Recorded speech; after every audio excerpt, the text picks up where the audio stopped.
Hi guys, welcome back to another video.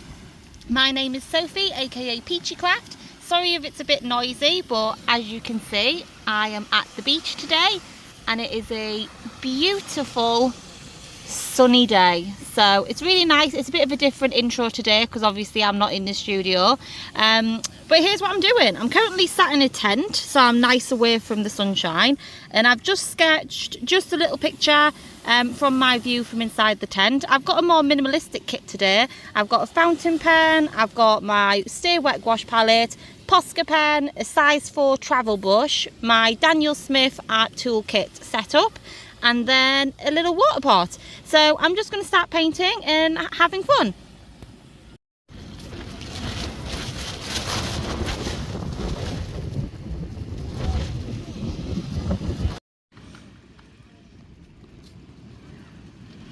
Gotta go get some more.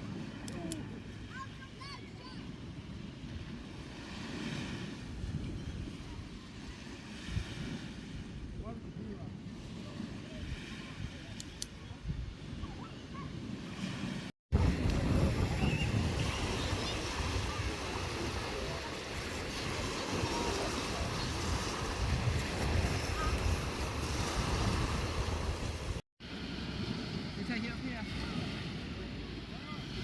Honey, there's loads.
Mom. Honey, do you want more?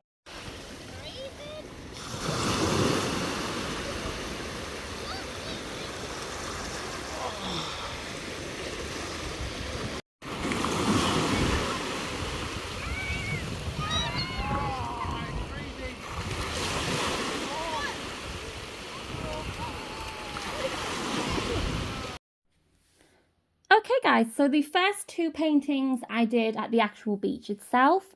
The first one I did was inside my tent that I was sitting in, and I filmed like the open view onto the beach. I actually got quickly in fine liner. I sketched in my partner and my daughter as they kept walking to the beach, the actual water itself, to collect water to make a little, I don't know, a little pond or something in the sand. So I decided to catch that little memory. And then two dashing dogs kept walking by. So I decided to sketch them in as well. And I just coloured it with my Daniel Smith watercolours.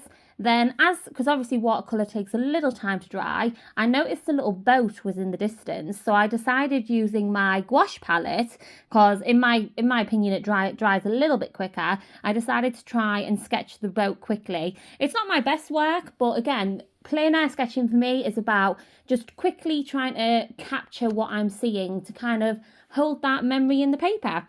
So yeah, I did that as well, and I think that turned out really nice, really cute, and I'm really happy with how both paintings turned out. I'd say, for me personally, I'd say I'm better at using gouache than I am watercolour. I find with watercolour, I find it difficult to like build up layers and add detail. That's why I rely a lot on fine liners, because the detail is created with the fine liners. And for my watercolour sketch itself, I didn't do a pencil sketch. I just sketched straight pen onto paper, no sketching with pencil before. And I found, for me personally, this really helped me improve my skills when it comes to drawing things, just things to scale and anatomy wise. It really helped me improve that skill. So yeah, so I decided to do them. And then when I got home, because it was really busy at the beach, it was a really busy day, it's school holidays, so all the kids are off. and it was really hot as well. So obviously the beach was going to be busy, and a little girl actually kept coming over to our tent because she wanted to play with my daughter. So I didn't do too much painting. Well, I did do them 2 paintings, but I didn't do a big gouache piece just because she kept coming over and kept wanting to play. And I mean, you know how it is. You don't want little kids playing in your expensive art supplies. So yeah, so I didn't do too much. I decided when I got home, I'd do a nice big gouache painting in my sketchbook as well. And I prepped some pages with opera pink as an underpainting, just because I really like the use of underpaintings, especially in gouache, because gouache is a watery mixable paint. So the more diluted it is when you paint on top, if you've got an underpainting like I use, that pink underpainting is going to shine through.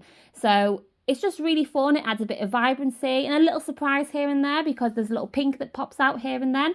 But this is a photograph that I took whilst I was at the beach. It did actually have, as you can imagine, loads of people in the photograph, but I just wanted to capture the serenity of the beach itself. So I decided not to include them and to just paint the landscape of the beach. So I had really fun with this. Like I say, I used a mixture of really diluted gouache to kind of add that vibrancy with the underpainting. Specifically on the sand, you can see a lot of the pink underpainting shining through, and more opaque gouache just to add more definition, more detail. So I did that on you'll see by the cliffs there's kind of like a black greyish wall looking thing. That is what it is. It's a wall, so I used it a bit more opacely to try and define that.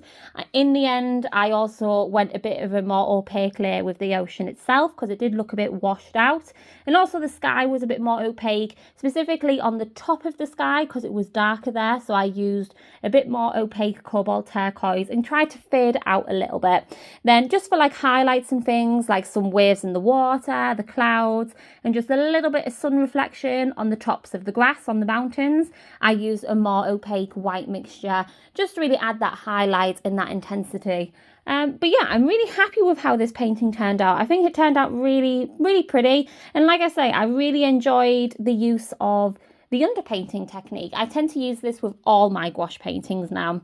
So what I've actually done is I've actually pre-prepped quite a lot of pages in my sketchbook. I can't remember who it was, but I was watching someone's video on plein air painting, and they said to pre-prep pages so it's not as intimidating. You're not just looking at blank white space. So that's what I did. I did lots of underpaintings, lots of pink ones and lots of yellowy green ones on several different pages. So when I'm out and about again and I'm using gouache, I can paint directly onto the underpainting. It just helps eliminate that white space, so it doesn't feel as daunting when you're painting. Because if you don't use an underpainting, you've literally got to fill the whole entire page with paint because you don't want the white page shining through. But if you add an underpainting, if there is little gaps here and there, it doesn't matter because the gaps are showing colour, so it looks like it's intentional. It's just a nice little tip, a nice little thing to do if you enjoy using gouache. Maybe try using an underpainting and seeing how you like it. But yeah, I'm really happy with how this painting turned out. I think it turned out really cute, really pretty, and I really enjoyed my nice sunny day at the beach. Let me know, have any of you guys tried plein air painting? I'd love to know. It's definitely quite a daunting thing, but the more you do it, the more you get used to it, I suppose. And yeah, let me guys know your experiences on it. So I'll just let you enjoy the rest of the video and then we'll catch up in just a second.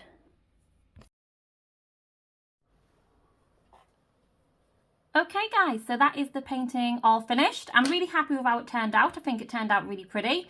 So this is the one I did back at home, like I explained, using a photograph. And then I've got the other two, which I did on the actual beach itself. So with this one, I used watercolour and ink pens. And then this one, I also used my Stay Wet Gouache palette, which is here. This one actually has a little grain of sand in it because obviously I did it on the sandy beach, which is quite nice. It adds a bit of texture, but also I suppose it just adds to the memories. So let me know if you enjoyed this video. I really enjoyed filming it and I enjoyed my plein air experience. Make sure to like and subscribe, and if you feel like it, leave me a little comment, let me know how you're doing, and I'll catch everyone in the next video. Bye guys.